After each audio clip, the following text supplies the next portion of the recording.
Ahoj, zdravím vás z Curera. Mám pre vás recenziu na špeciál, ktorý sa volá Umiga Kikoeru. Je to špeciál z roku 1993, ale nezúfajte, je to Ghibliovka, takže ten vizuál bude úplne v pohode. Má to cca hodinu a štvrť, takže sa to dá považovať za nejaký taký kratší film. Režisérom tohto kúsku je Tomomi Mochizuki, od ktorého som videla Shinigami no Ballad, ktoré sa mi moc nepáčilo, toto bolo o mnoho lepšie. A mám od neho v pláne asi 2 roky a jednu sériu, ktorá sa volá Saraja Gojov, takže ak sa k tejto sérii dokopem, tak vám natočím určite recenziu. Ale späť k tomuto špeciálu Umiga Kikoeru. Dostávame sa do mesta Kouchi, kde žijú dvaja priatelia, ktorí sa volajú Morisaki a Matsume. Sú to dvaja študenti nižšej strednej. Do ich života vpadne jedna ženská, ktorá sa volá Rikako. Je to nová študentka, ktorá prestúpila z Tokia na ich strednú školu. Matsume vlastne dostal od učiteľa za úlohu ju nejak previesť školou a nejakej zoznámiť s tým, čo bude potrebovať.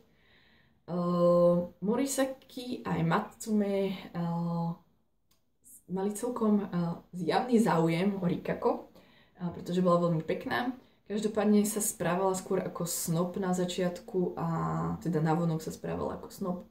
V podstate dosť tých ľudí považovala ako za dedinčanov a za nejaký taký odpad. Čo znamená aj to, že sa nezačlenila do toho kolektívu školského, ale vedome sa od neho dištancovala. Takže nie, že by nejak vystrkovali alebo niečo podobné. Skôr im vadilo, že sa nejak nezapája.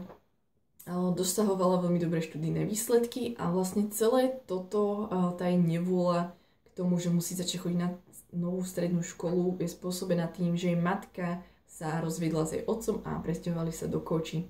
V podstate stratila celý svoj doterajší život a musela začať nový, čo sa jej moc nepozdávalo a hlavne mala rada svojho otca a nechápala, prečo sa mama k nemu tak správala a prečo robila také výlevy.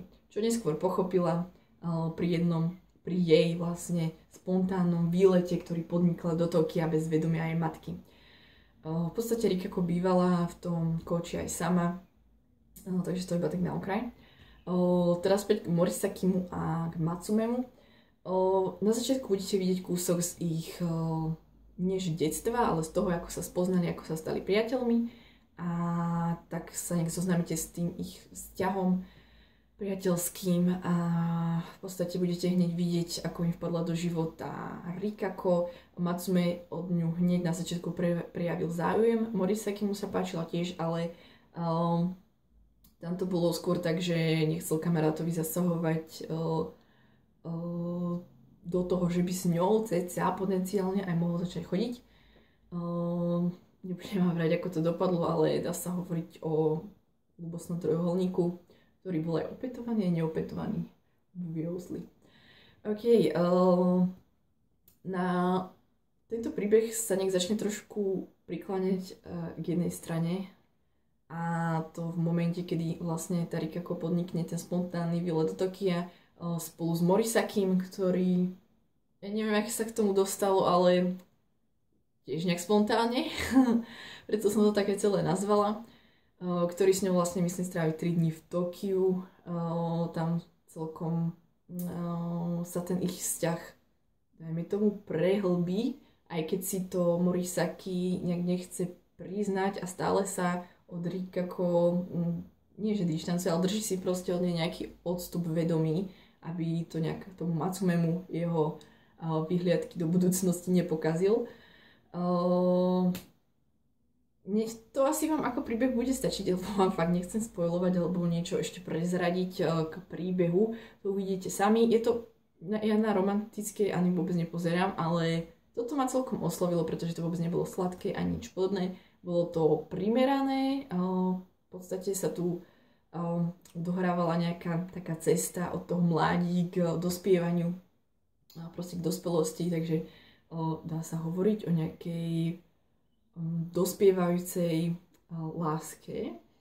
ak to tak môžem pekne povedať. OK, takže to odo mňa všetko. Vizuálna stránka bola pomerne dobrá, pretože tá kresba taká typická, nebola zase nejaká prekreslená alebo niečo podobné. Skôr taká jednoduchšia. Animácia bola v podstate dobrá. Zaujímavé na to bolo len to, že využívali rôzne rozmery obrazu, takže tie veľkosti tých obrazov sa niekedy menili. Ale to tam bolo ako minimálne, inak tá animácia samozrejme, keďže je to od štúdia Ghibli, bola veľmi na slušnej úrovni, hlavne na rok 1993. Neviem ešte, čo mám povedať.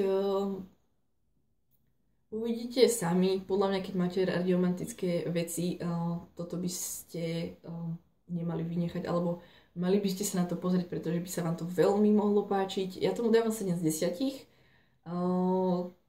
To je, myslím, tak akurát, nakoľko ma to asi tak oslovilo. Nebolo to zase nejaké prehnane úžasné, ale bolo to také obyčajne, proste také zo života obyčajného, spojené s tým dospievaním a s takou rozumnou mierou romantiky. Takže tak, ešte keby som mala povedať nejaké podobné anime, čo sa týka veci od štúdia Ghibli, tak veľmi podobné sa mi zdalo Online Yesterday, čož v japončine Omoide Poro Poro. Toto anime ale mám oveľa viac rada, teda konkrétne je to film. A mám to rada práve preto, že je to také viac celistvejšie, alebo ako by som to nazvala, nie že celistvejšie, ale má to taký väčší rozsah. Nie je to zamerané len na niekoľko hlavných postav a má to aj dospelejšie postavy. Takže tak. Takže ak sa vám bude páčiť Umiga Kikoeru, nezabudnite sa pozrieť na Only Yesterday alebo Omoide Poro Poro, čo je v podstate jedna tá istá vec, len som to teraz povedala s dvomi názvami. Takže to je odo mňa všetko. Vidíme sa pri nejakej ďalšej recenzii. Čaute.